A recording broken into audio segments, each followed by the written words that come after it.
You are watching 32 teams in 32 days on the Game Time Sports Network.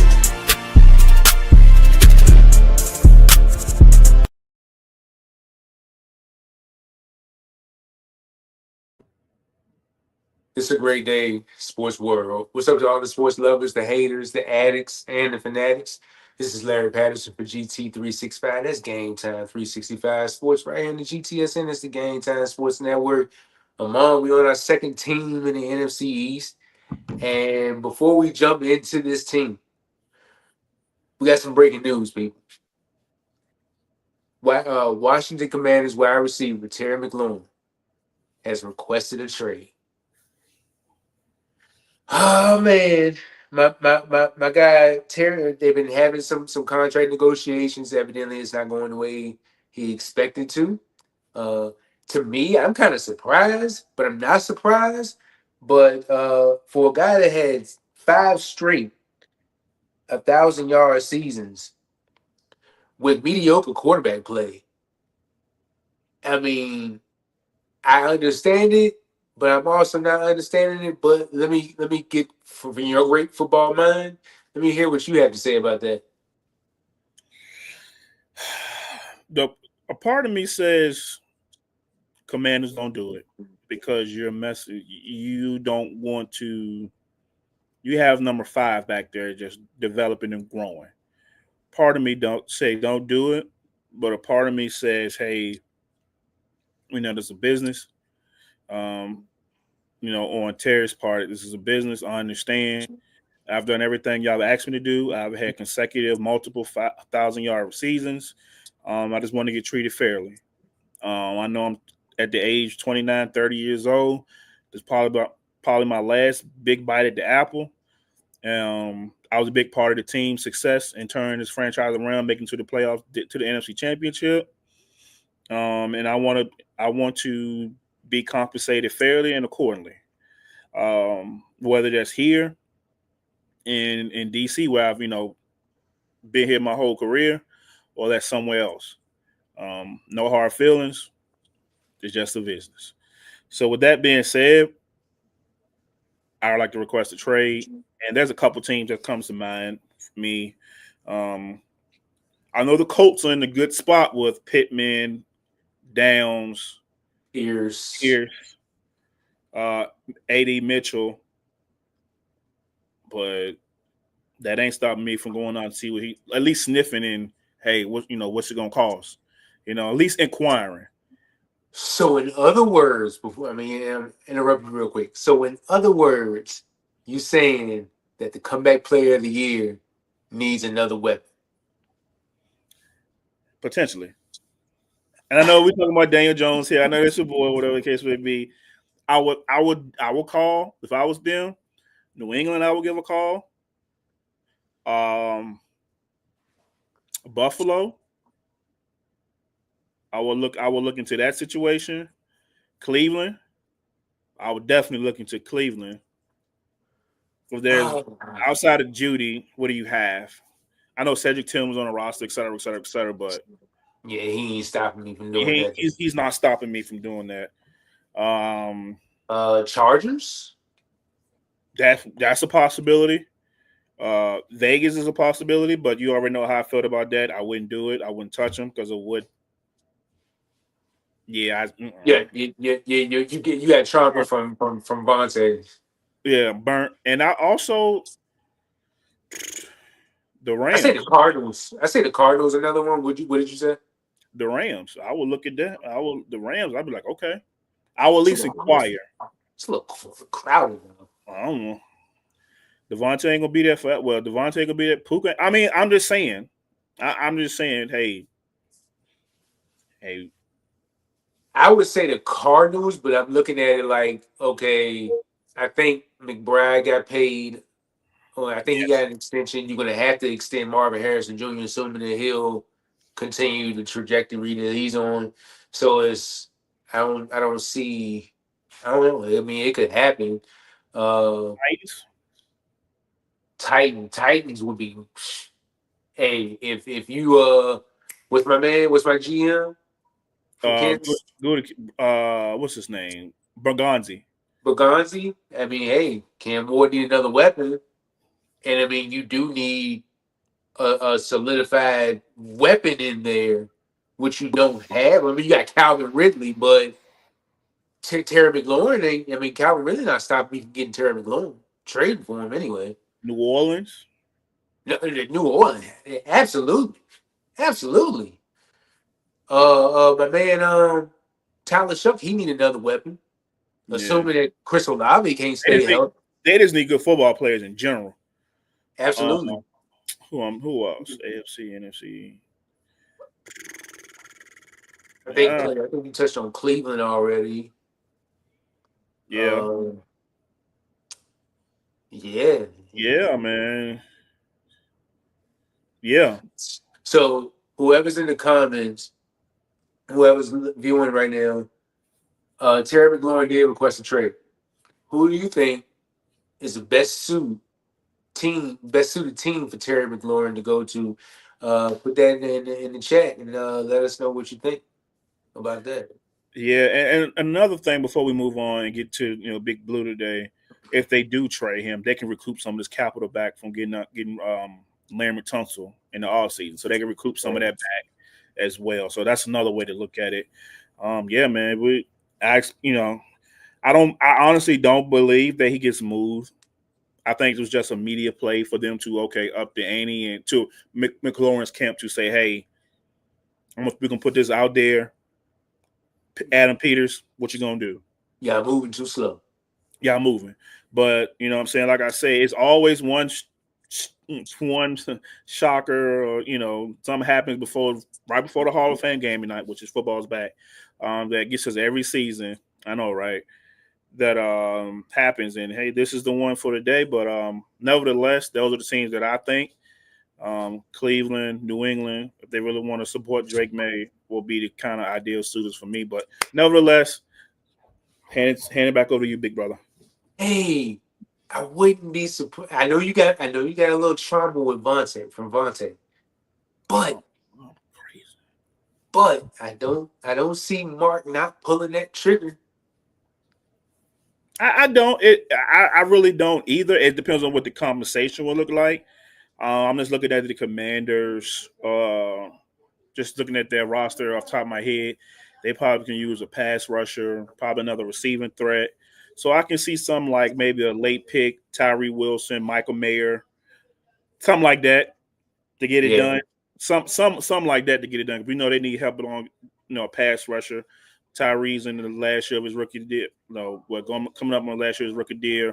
Michael Mayer. We know Brock Bowers the man there. Um, Michael yeah, Mayer will be the key addition because he's still like on that rookie rookie scale. on that rookie scale, and then a late round pick, like maybe a fourth or something. I don't know I don't know what his McLaurin's value is, but if we were interested, something like that would have to be something like that would have to happen. But I know I got trauma from Devontae, and it's not really Devontae's fault. It was just a bad situation he got put in. But I wouldn't be opposed to it. I mean, with throwing in McLaurin, Trey Tucker, Brock, Jacoby Myers. Yeah, I mean, Genty, Mostert. Yeah, I mean, you can try that out there for me on Sunday, and I would be happy. But it'll be settled quicker than we know it, bro. Come on, Mark. Let's F the franchise up again, baby. Let's continue the trend. Certain on. Yeah. Go ahead. Giants, baby. Let's go. Let's get it. So we got Big Blue on the screen. We're talking Giants. We just had to bring that news to y'all real quick. Let us know what you think. By the way, the New York Giants 3-14 last season, 0-6 in the division, missed the playoffs for the second straight year. Brian Daboll and Joe Shane. Joe Shane. What is his name? Joe Shane. Joe Shane. Joe Shane going into their fourth season together. 3 seasons already through 3 seasons, 18-32-1 record. That is not impressive. And you have to think that both of them are on the hot seat this year. I know you've expressed how you felt about them, throughout our talks. Um, the quarterback play, of course, not good. So, you get Daniel Jones up out of there. He's on to bigger and better things.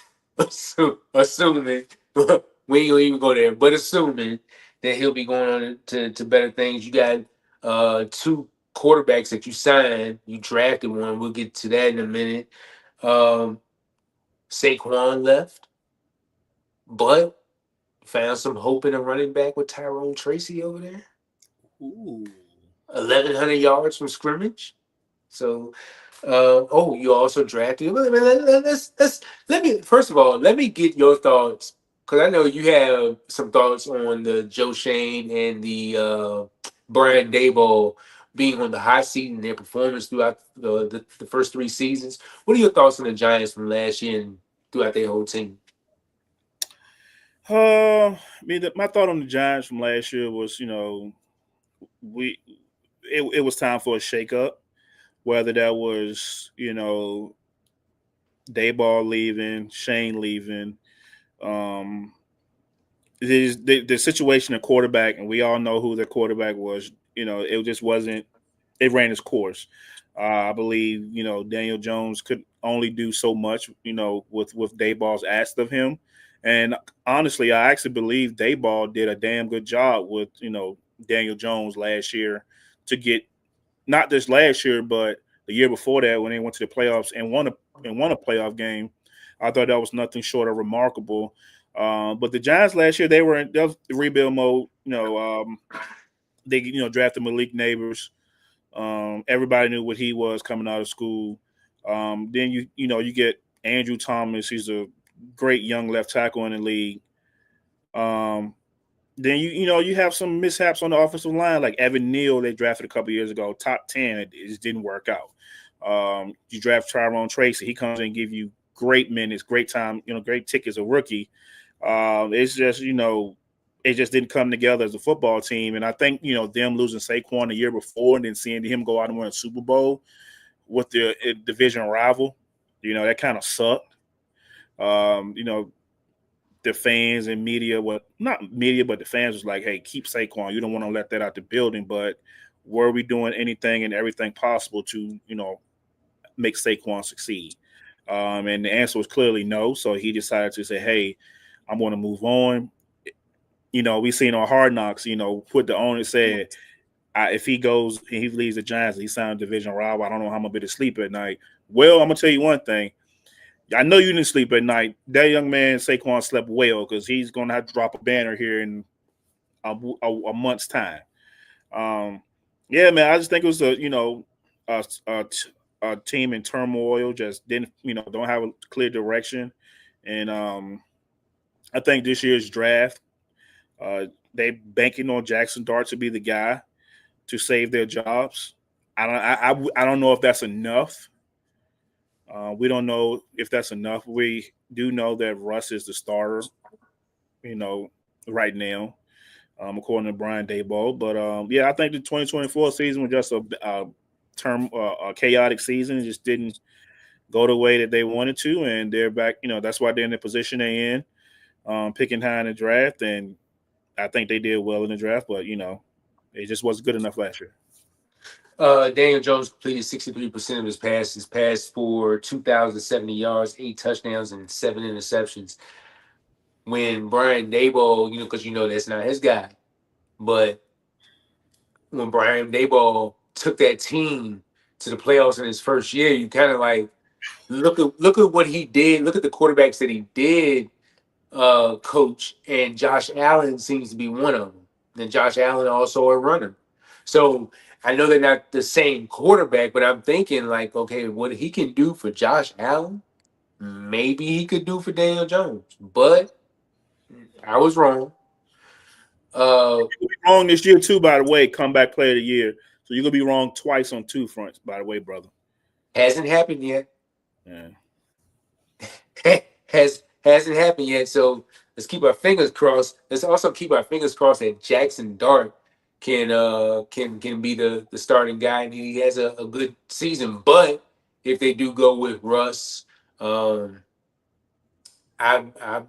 or if you put Jameis in that situation, which we about to touch on them and their career in a minute, but even if you have Jameis in there to kind of like be the stopgap guy until Jackson is ready, then hey, let's go. But uh, let's go with Russell Wilson. So last year he Mr. played. Unlimited, Broncos finest. You don't know how appreciative I am of Russell Wilson and his time in Denver, boy. Oh He man, bought he bought Jordan my heart on many Sundays. Many Sundays. I bet he did. I bet he did. I mean, man, he stressed me out. So Russ played for the Steelers last year, 6-5 record, 2,482 yards, 16 touchdowns, and 5 interceptions. Looks good. Sam looks good. But when you see it on the field, totally different story. Jameis Winston, another quarterback that they picked up in free agency, I was kind of confused by it. Jameis Winston was 2-5 last year, playing for Cleveland, 12 games, 2,121 yards, 13 touchdowns, 12 interceptions. Mm. And that's Jameis Winston's stat. So I did a little research, and I was going through their whole career accolades. So Jameis Winston is 36-51 as a starter. That's a number one pick. 24,225 yards, 154 touchdowns, and 111 interceptions. He was throwing them jokes. Russell Wilson, 121, 77, and 1. I did not know that. Russell Wilson has won a lot in this game, in this league. Yeah, just not with y'all. The low blows continue to come, man. Yeah. I got a whole lot of them today. Credit to the Legion of Boom, though. That's crazy. But Russ passed for 46,135 yards, 350 touchdowns, also 111 interceptions. So here's my question to you. If you're Brian Daboll or Joe Shane, and you already know you're in a hot seat, I know you need a stopgap. I know you need a quarterback. But what makes you grab two quarterbacks that haven't had the best success as of late? I mean, we got to put some kind of winning product on the field, and we know Russ can win games in this league. Like we're not gonna get it twisted. Russ played okay in Pittsburgh. It's not his fault that the defense gave up 40 points a game last year. I mean, you can't go out there, put up points, and then try to stop the defense and the opposing offense. People got to do their jobs too, if that makes sense. So I get either the Russ signing. I get the signings. I would have been okay if they had got one or the other and then draft Dart, but to get both, then draft Dart, it was like, I don't understand that. You know what I'm saying? But yes, they were 1-year deals. I mean, so yeah, I mean, you're not tied to them long term. But yeah, man, if my butt on the line, I'm the GM and you the head coach, and we sitting there at the table, we say, hey man, we got to start winning, or we're gonna be sitting on FS1 or ESPN next year at Monday Night Countdown. We got to do something. And Russ and Jameis are our two best options that we got out there in the free agency market. That are low risk reward signings. What are we doing? All right, so we know. Okay, yes, let's get Russ. Let's draft us a succession plan. So that was my thinking behind it. I definitely would have went Russ and drafted Dart. But Russ can win some games. Plus, Russ I'm not gonna say he's box office, but he's out there. He's Mr. Unlimited, old lady Sierra, Mr. New York. The media gonna love him, and you need any kind of good attention you can get in Big Blue as possible right now. So I understand the signing of Russ. For him to be named the starter right now, that's the smart thing to do, because we all know Dart's not ready yet. He's not ready. He probably won't be ready. If Dart is out there week 4 or 5, Shane and Dayball are sitting on the couch beside us watching Sunday Night Football at 8:15. You know what I mean? So, but yeah, man. So definitely Russ. Tyrone Tracy, as we spoke on, he was a little bit of a surprise. Uh, 4.4 yards per carry, 839 yards in the run game, 5 touchdowns.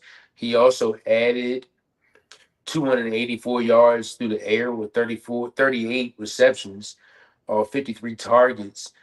Um, and then Devin Singletary, who's good in pass pro, he had 437 yards rushing and 4 touchdowns. He had a 3.9 per.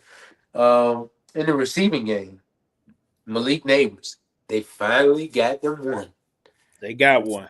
They finally got one. Malik Neighbors, 109 catches, 1,204 yards, and 7 touchdowns in 15 games. So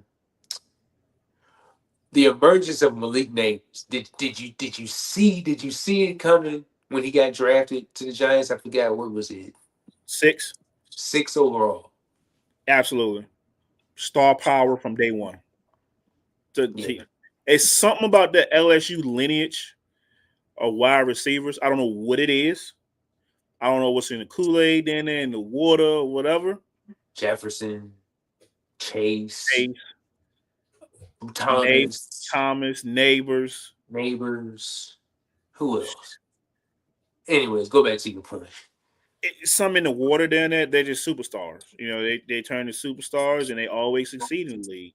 Even the ones that you don't really hear about, you know, that are not on Jamar Chase or Malik Neighbors level, they all produce in the league, man. So Terrence Marshall, he's been around forever. Yeah, man, I knew he was gonna be a superstar when they said with the 6th pick, Malik Neighbors, man. He just can do it. Odell, that's to name another one. Jarvis Landry. If we can go back a little further. Yeah. Uh, Wandale Robinson added 699 yards. Darius Slayton, who's still there, it seems like he's been around forever, 573 yards. Boy, been in the Yeah. league. Theo Johnson, who's another one I'll talk about a little later on. He had like 300 yards. He'll probably step up this year. As far as the defensive side of the ball, they had Michael McFadden, who had 107 tackles. Dexter Lawrence led the team in sacks with 9. Brian Burns 8.5. So that trade kind of paid off a little bit. Not double digits, but hey, you got some production in there. This team had 45 sacks as a team. I don't know exactly where that placed them at. Kayvon Thibodeau 5.5 sacks. And then not many interceptions. I think the team had just 5 interceptions altogether.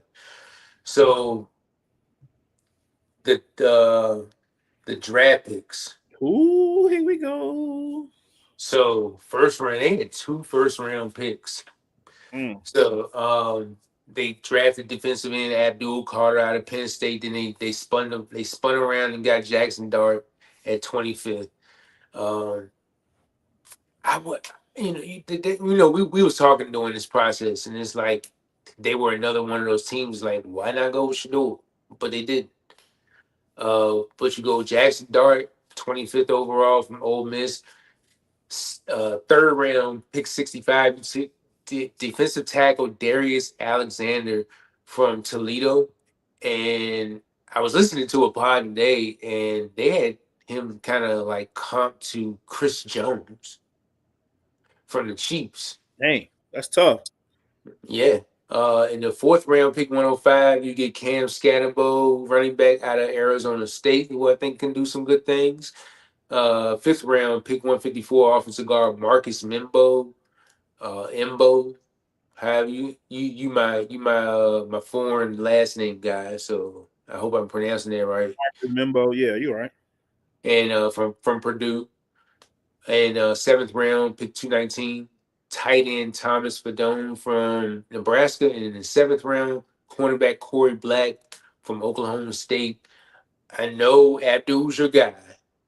I know you're probably expecting some things out of Jackson Dart.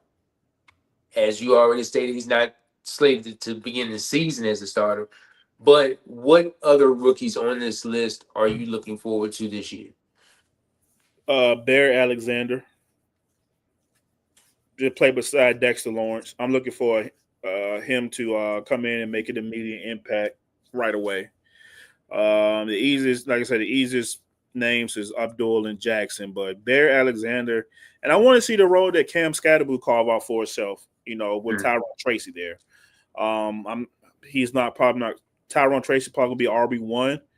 Scatterbo gonna be RB2, but I'm curious to see how those carries get split between those two. So those are my two guys, besides the two obvious that I want to see this season. Other key additions that they got cornerback Paulson and Debo, who I think he ended the season last year injured.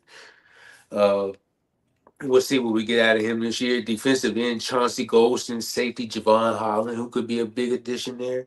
Lil Jordan Humphrey, good depth wide receiver, good run blocker. Zach Pascal, who's been in the league for years. Of course, we spoke on Russ, spoke on Jameis, defensive tackle Roy Robertson Harris, Jeremiah Ledbetter. The key losses: Adoree Jackson, Jason Pennant, Isaiah Simmons, Azeez Ojulari. So last year, just run through these rankings real quick. As an offense, ranked 30th. Pass offense, ranked 28th. Rush offense, ranked 23rd. Ranked 31 in points, only 16 points a game. Boy, they look like us out there. Woo, tough. Sacked 48 times. So it wasn't the league leading 68 by Caleb Williams, but it was. I guarantee you, it's probably top 10. Mm-hmm. And then on third downs, they were ranked 27 defensively, ranked 24th total defense. Pass defense ranked 8th. Rush defense ranked 27. Ranked 21st in points allowed. And then sacks, tied for 8th. So I think this front office did okay in the offseason as far as filling the holes up. And we about to get into their roster here for a minute. Bear with me while I pull this thing up.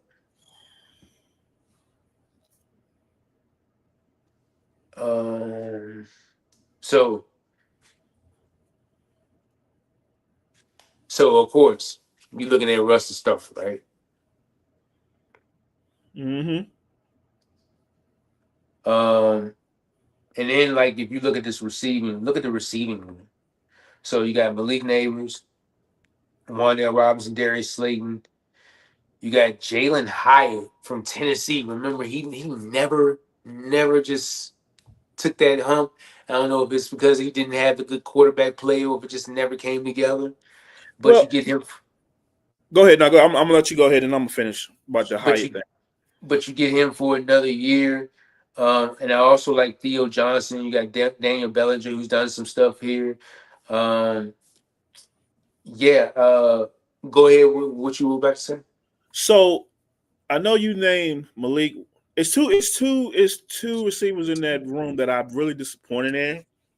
I expected a lot more out of Wandale Robinson, being a former second round pick out of Kentucky. I thought he would at least be, have a bigger role on the team. For some reason, he stayed hurt. He just can't stay on the field. And when he's on the field, he's actually, not bad at all. But the one that I thought, would really bloom and blossom was Jalen Hyatt coming out of Tennessee a couple of years ago. He was a third round pick, 4.3 speed. I think like 6'1", 6'2", can get down the field super fast. But but in that, the one knock on Jalen Hyatt that he didn't have a good route tree and running, Josh Heupel's system at Tennessee. They're not actually to run the full route tree. It's a kind of a quote unquote gimmicky offense where you only have to do this route. And if you look on tape and film, they have like super wide splits. They're not actually split like a normal, they're not split normal like they normally would. So it's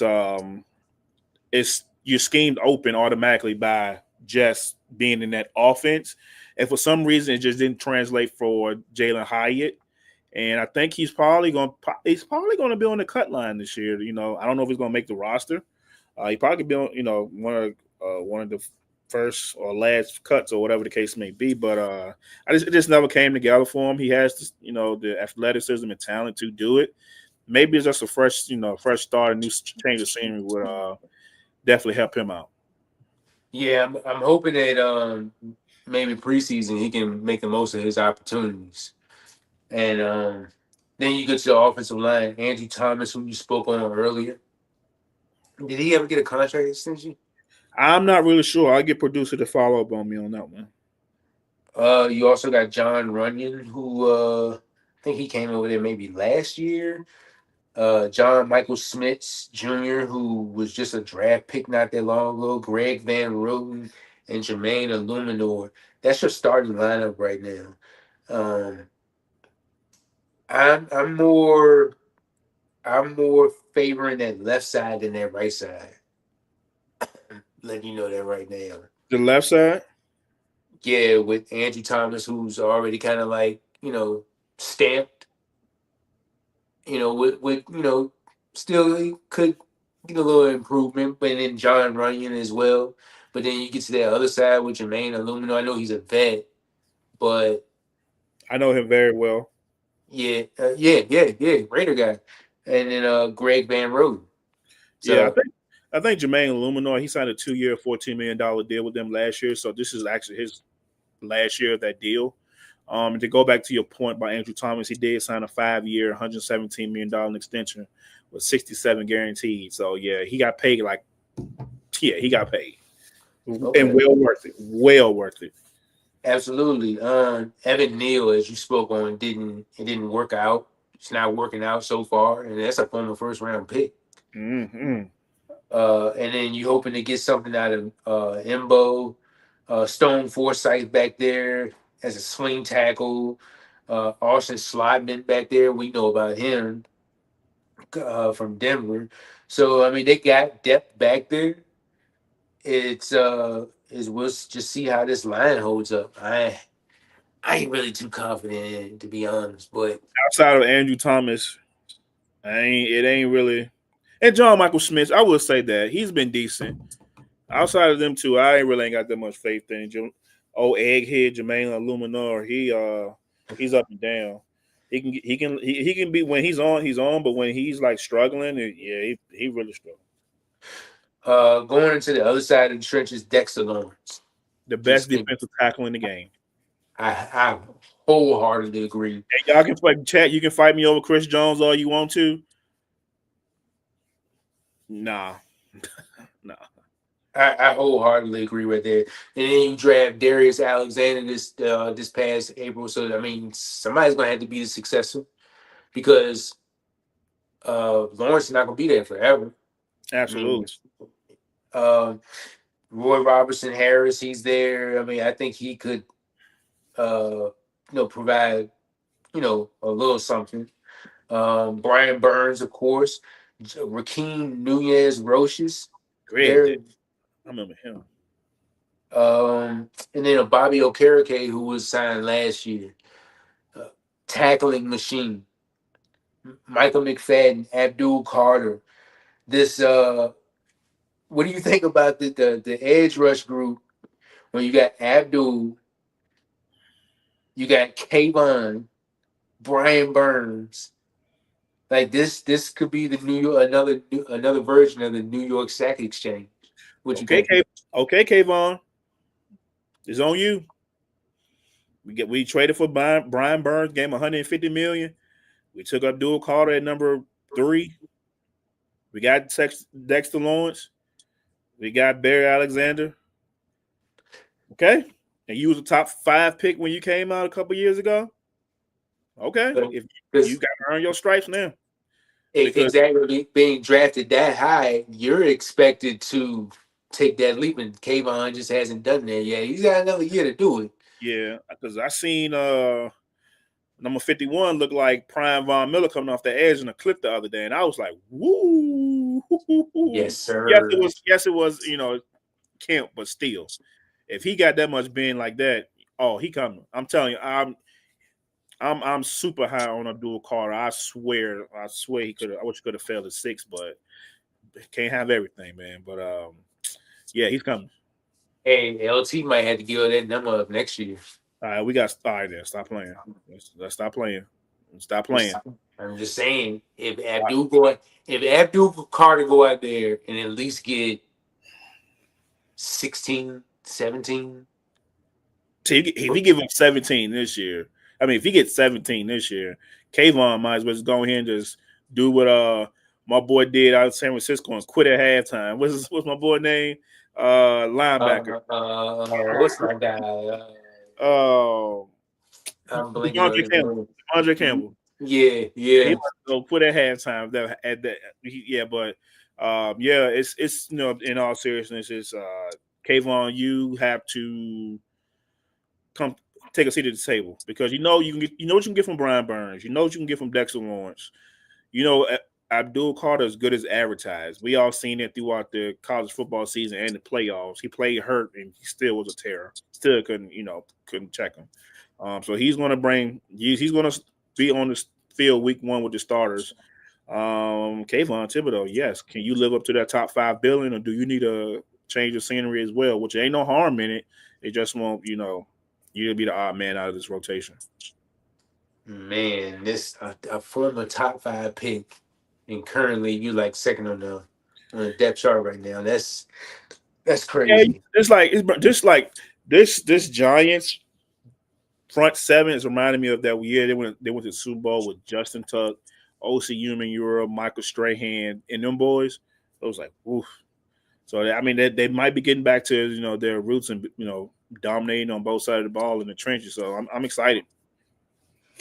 Uh, the back end, I ain't really all that thrilled about it. If you look at it, Paulson and Debo, and let's see if he can be healthy. Big ticket signing. So yeah, Deontay Banks coming out of from Maryland, I want to say a couple years ago. hmm Corey Black, who's a late round pick. Cordell Fly, who here and there.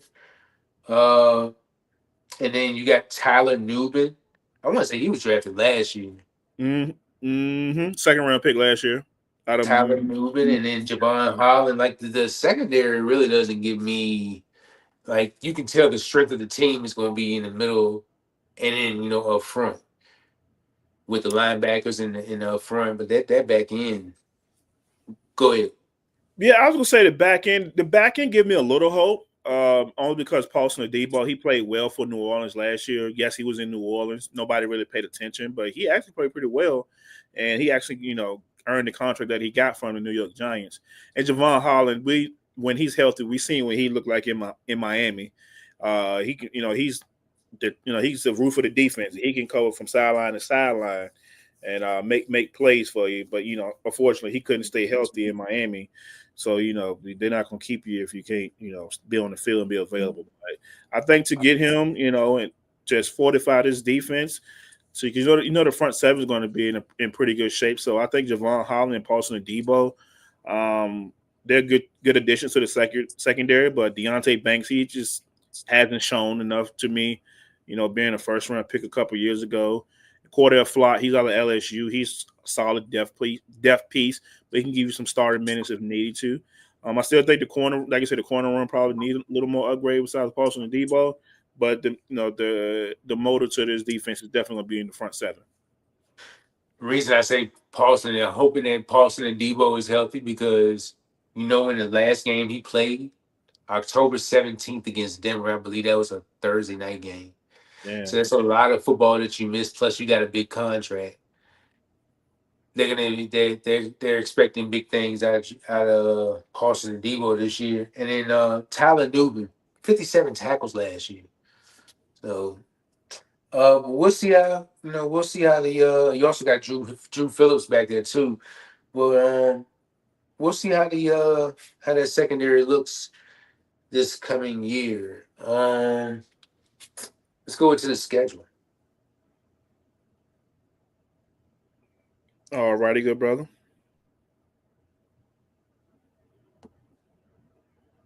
All right. Um, so week 1, they're at Washington, which it seemed like they. I wonder did they play last year week 1? I don't think so, but Um, that's. It seemed like they did, but I don't think so. I could be wrong. That just seems like a annual week 1 matchup. Then week 2, you're at Dallas. So you got 2 division games on the road against Washington and Dallas. Week 3, why in the world did they put this on TV? Sunday night football at home against Kansas City. Mahomes. Hate this news, man. Week 4, at home against the Chargers. So back-to-back AFC West opponents. Week 5, you're at New Orleans. Week 6, you got a Thursday night matchup against Philly at home. Week 7, at Denver. Week 8, at Philly. So you got those opponents playing every other week thing. And then week 9, you're at home against San Francisco. Week 10, you're at the Bears. Week 11, at home against the Packers. Week 12, at the Lions. Week 13, at New England on a Monday night. Mm. Then you hit the bye week on week 14. Week 15, you play in Washington at home, Minnesota at home, at the Raiders, and then before finishing up at home against Dallas. So you're looking at that first set of matchups: Commanders, Cowboys, Chiefs, Chargers. That's a rough slate for whichever quarterback is going to be starting. So if you got Russ back there, that's tough for him. We know how Russ been looking for these past couple of years. Yes, Russ is probably the better option, but let's not act like Russ been playing flawless ball these past few years. Oh no, we know he's not playing flawless ball, but we know this point in the season and where the Giants are in their life cycle, he gives them their best chance to win ball games on Sunday. So why not? You know what I'm saying? Like you have to put him out there. If you want to go ahead and throw Dart into the wolves and kill his confidence, go ahead. You got to go out there anyway, right? I mean, you're absolutely right. You know what I'm saying? But go ahead. You see what happened to she was going on with your boy Anthony Richardson right now. You don't want that to happen to Dart. Killing your confidence because that's another whole story. But Russ gave them their best chance. Will they win any of those games? I highly doubt it. Because like you said, the first 3 or 4 weeks are versus playoff teams. Commanders, Cowboys, Chiefs, and Chargers. Yeah, so besides the Cowboys, but other than that, but they're going to be pretty decent. Yeah, man, that's an 0-4 start right there, potentially staring you in the face. And those defenses, yeah, man, you don't want to kill that man's confidence, man. So you can tell the defense. Go ahead.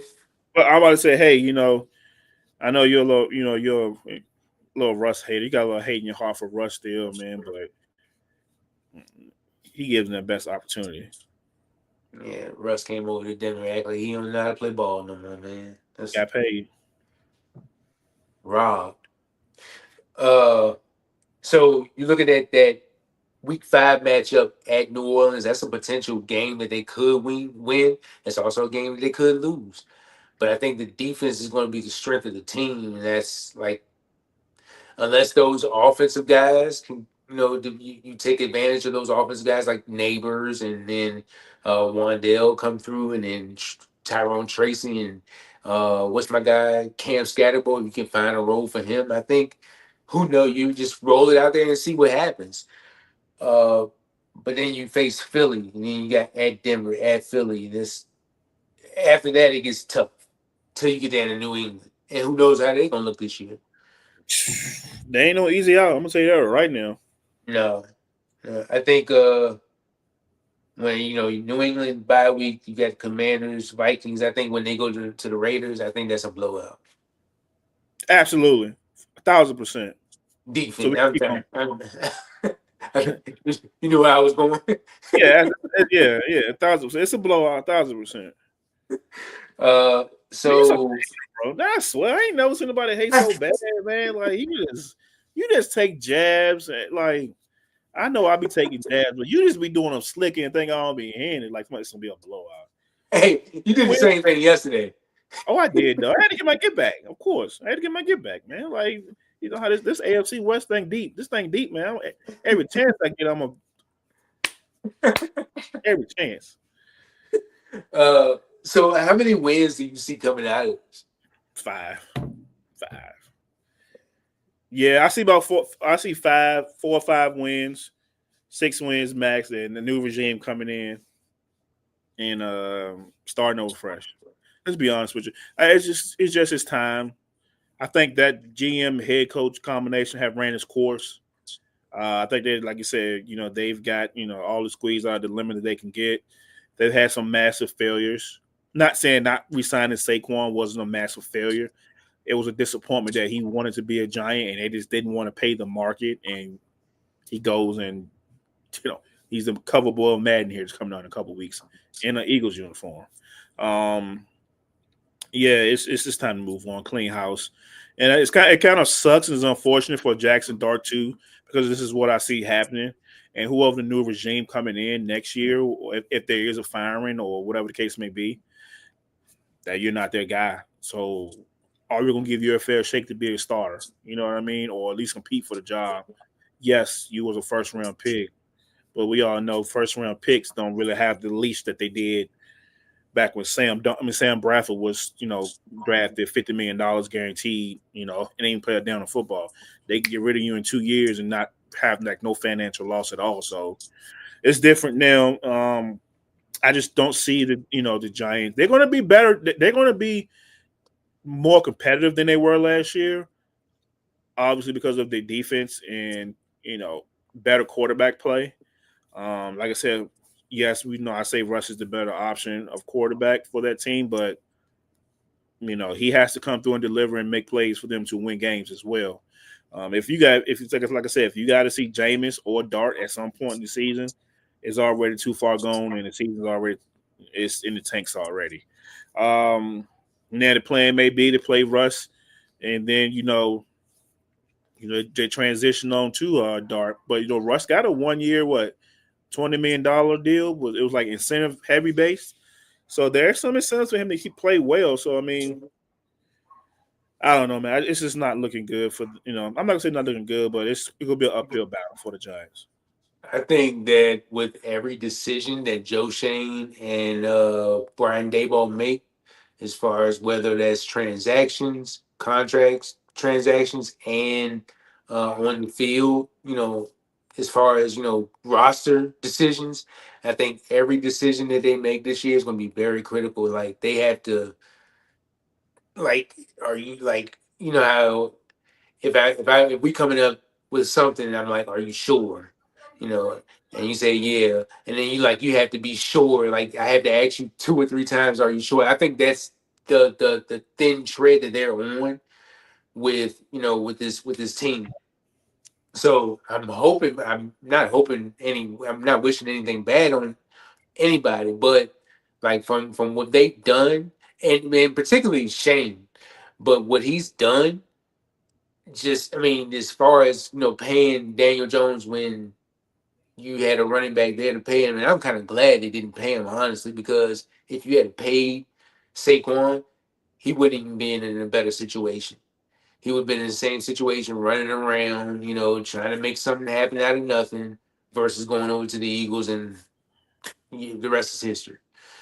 Uh, so that's my thing on them. Like they treading on thin ice over there, and it's better to fire both of them, because if you go with the route of let's fire Shane, but then we're gonna keep Dayball, we realize you're a little bit of a problem, but you're not the whole problem, which they don't always have situations like that. So it's like usually the GM coming in, he gonna get rid of the head coach too, because that's not his guy.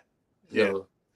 So, but my players, let's get into my players to watch.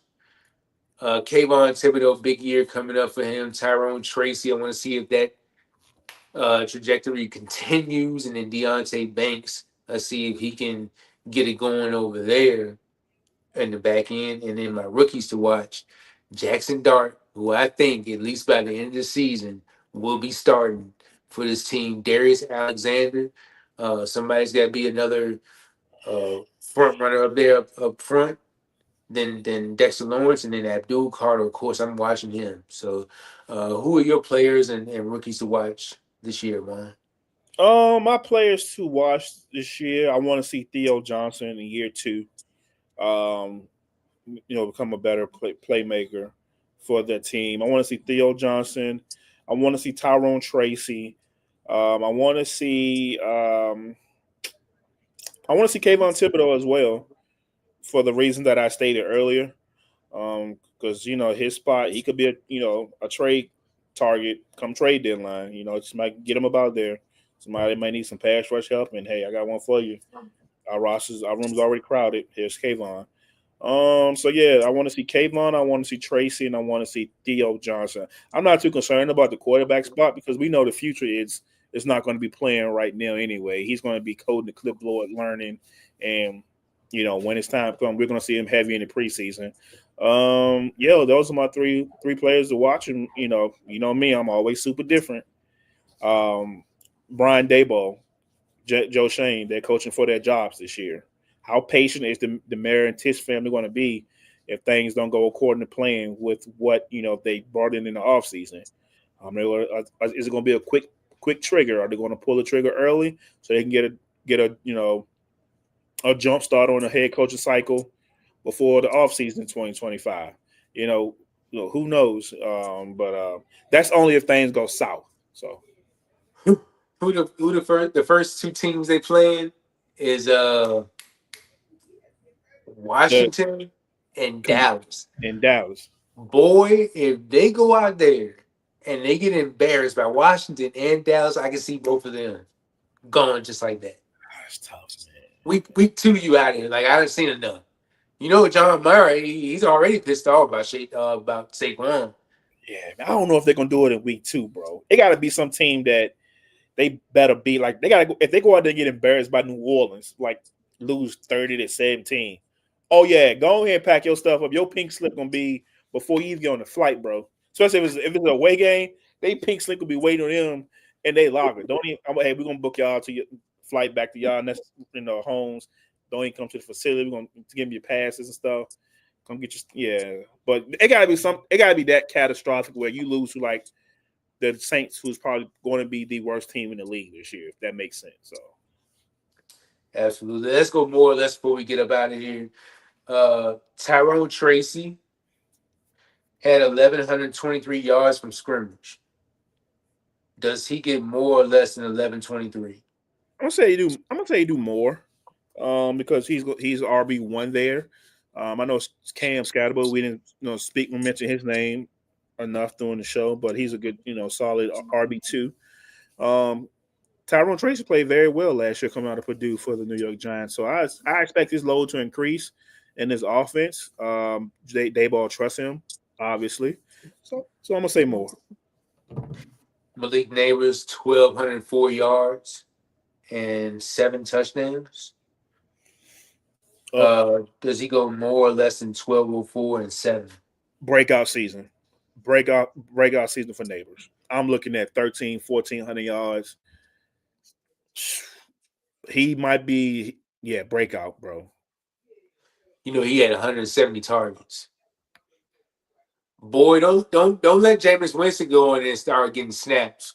Because just as much as he's throwing interceptions, he's gonna throw touchdowns too. Oh, if Jameis out there throwing touchdowns, if Jameis had 15, 16, 17 touchdowns, I guarantee Malik Neighbors got 16 of them. Because he gonna feed Neighbors. If Jameis started, Malik Neighbors getting 2,000 yards. Ooh. Yeah, and Brian Daboll and Joe Shane are fired. Theo Johnson, 331 yards. You were big on him. I mean, I'm kind of high on him too out of Penn State. Does he go more or less than 331? More. He has that body type of he has a basketball player's body. He's like 6'5", 6'6". Can go up and high point the ball. So I expect them to use him a lot more than they did last year. Because I think they had Darren Waller there last year? For a little bit. For a little bit. So he was the guy. Then eventually Theo took over the tight end one. So yeah, I expect big things and upgrading production from Darren. I mean, not Darren Waller, but Theo Johnson. Kayvon Thibodeau 5.5 sacks. And it's even more or less. It's a very critical year for him. I'm gonna say stay right at 5, bro. I don't know if he can. I don't know, man, because you got two dogs out there. When you got Abdul Carter looking like prime, Abdul Carter coming off the edge look like 2015 Von Miller already, and we don't need to say nothing about how 2015 Von Miller looked. They ended in a championship. It did. Michael McFadden 107 tackles last year. Does he go more or less than 107? No, I'm gonna say go less. I'm gonna say less than 107 tackles. For the last 2 years, he went over 100 plus. Mm. So he had 101 in 2023, 107 in 2024, and one more I'm gonna throw out there. Brian Burns, 8.5 sacks last year. Does he go more or less? He go more. More. He has to. All that money, bro. You think I'm paying you $150 million for you come on there with 8 sacks? Yeah. Right now, you got to come on there, bro. Giants fans, tap in. Let me know what y'all think. Disagree, agree with the more or less, but I think they were reasonable. He only had one season of double-digit sacks. Yeah, man. 7.5, 9, 9, 12.5, 8, 8.5. Got it. You got it. I'm not giving you $150 million of my money to be out here with some 8 sacks. I need 15, 16. Yeah. I need at least double digits, at least, man. You know what I mean? Absolutely. Cam, you said we ain't talking enough about Cam Scatterbo. What kind of role do you see him playing this year? I can see him being a Swiss Army knife, third down running back, catching passes out the backfield, doing any and everything for this team. He's going to make an impact on the team. He's going to see the field week 1. I know fans are excited to see him. I learned a lot about Cam Scatterbo during the college football playoff that I didn't know throughout the season. He's a gamer. He's a baller, man. However you want to cut it. He's a dog. He's a dog. There you go. He's a dog. He's going to give you everything he has. That man was out there running with no helmet on down the sideline last year in the college football playoffs and was pretty much their only guy on offense. He carried them. They almost won that game against Texas. He carried them the whole way, throwing touchdowns, catching touchdowns, rushing touchdowns. Yeah, man, he's a gamer, man. So I'm excited for Cam Scatterbo. One more thing before we get up out here, Jackson Dart. For the people that don't know, if you got to look at his film, go and watch his film. He played 13 games at Ole Miss last year, 4,279 yards with 29 touchdowns and 6 interceptions, completed 69% of his passes. I know college and football, college and professional, it's two different things. But in his Ole Miss career, 45 games, 11,920 yards, 81 touchdowns, 27 interceptions. That kind of has to give Giants fans some kind of hope. Considering you ain't had a quarterback since like Eli. Yeah, it does give me some hope, but you have to think who was his head coach at Ole Miss? Lane Kiffin. Lane Kiffin and seen some stuff.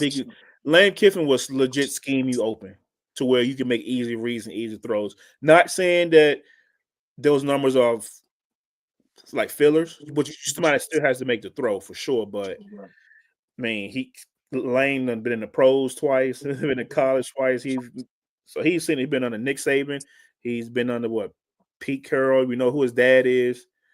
He's seen it all.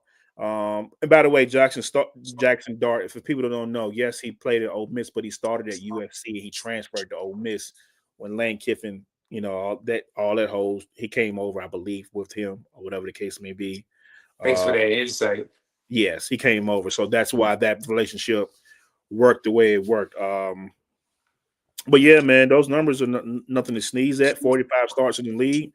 I ain't saying he Bo Nix, but he's on that trajectory to where he has enough experience in the league. I mean, playing ball that if he was to come in, he can give you a little bit of that. He's like a Walmart version of Bo Nix. You know what I'm saying? So, and And he can sling a thing down the field too, man. And I think that's what like the offense of with the Giants with a receiver like Malik Neighbors. I think he didn't he get injured at training camp the other day.